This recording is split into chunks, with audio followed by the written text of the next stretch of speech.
Don't look now, but the White Sox are as hot as the weather here in Chicago. It was a family affair today that helped the Sox bring home their 14th win in the last 20. Jordan Danks homered in support of his brother John, which is a scenario they've been dreaming about since they were kids. 40 degrees, damp, dreary. Might not be baseball weather just yet, but the boys of the summer are back in full swing. Time to get excited, right? Well, NFL rosters are constantly in flux during summer training camp as it is, but we saw an interesting sight today in Bourbonnais. Coach Trestman was taking some reps with the cornerbacks. Now, he did have a cup of coffee with the Minnesota Vikings back in his playing days, so is Coach Trestman trying out for a roster spot? Now, while the volleyball team will be returning to the Joe, 5 players formerly on the men's basketball team will no longer be calling it home. Centers Cody Johnson and Jeremy King, forwards Matt O'Leary and Nick Osborne, and guard Jordan Pickett will all be transferring to new schools this fall for undisclosed reasons. Now, with only one returning big man on the roster, the Ramblers have signed forwards Montel James and Jay Newth.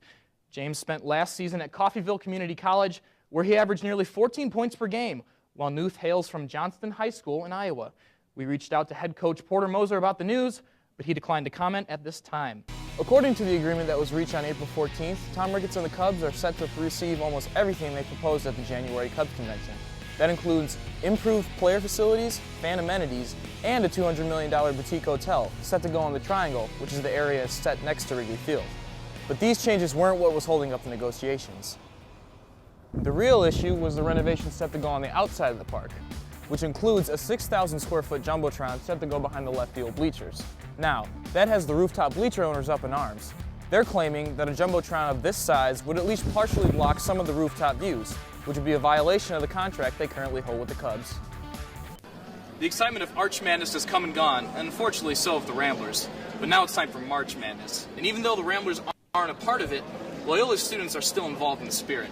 I took the Damon Student Center to see how Loyola fills out their brackets. And they also haven't been getting a lot or as much as usual from Brittany Gardner, but you can't blame it all on Brittany Gardner because she still has a sub-4 ERA, but her record is under 500. She's 6-7. She's not getting the run support. So when I think that weather starts to warm up, the bats are going to start to warm up, Brittany's going to hit a groove, everything's going to come together. They're going to win more than 20 games this year and make some noise in the conference tournament. He'll nail his 2 free throws, leaving Loyola down 1 with just 4.8 to play. Loyola needs a savior, and his name is Milton Doyle. The buzzer beater gives Loyola their first postseason victory since 2008. And guess who? Milton Doyle led all Ramblers with 19 points on the night. None bigger than those final 3.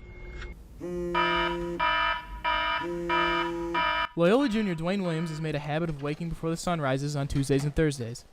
While most students are still asleep, he finds himself at Gentile Arena to help out with practice for the women's basketball team.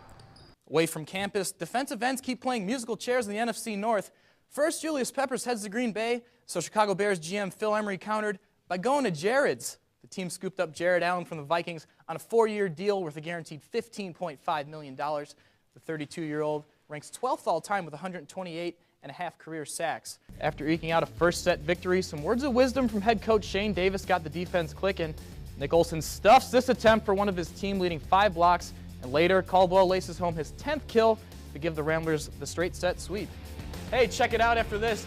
Free chocolate for everybody. And after coming down from a sugar high, Olson described how the team was able to turn things around after a rough start. In the MIVA tournament, I'm going to have to say that there's no way in hell that Loyola loses this MIVA tournament. Okay?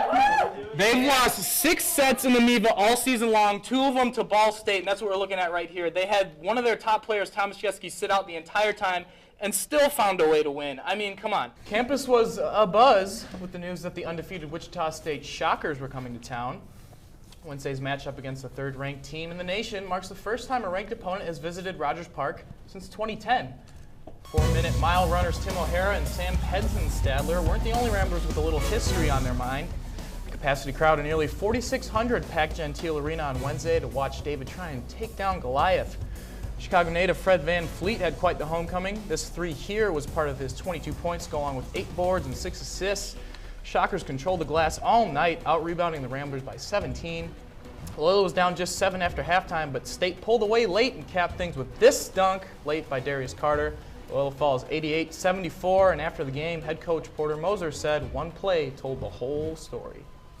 And it was a rebound when we were still, I think it was like 5 or 6 minutes left. We're trying to battle. Tequila Cotton just ripped it out of our hands. What is up, Rambler Nation? I'm Joe Flaherty, joined by Chris Lehman.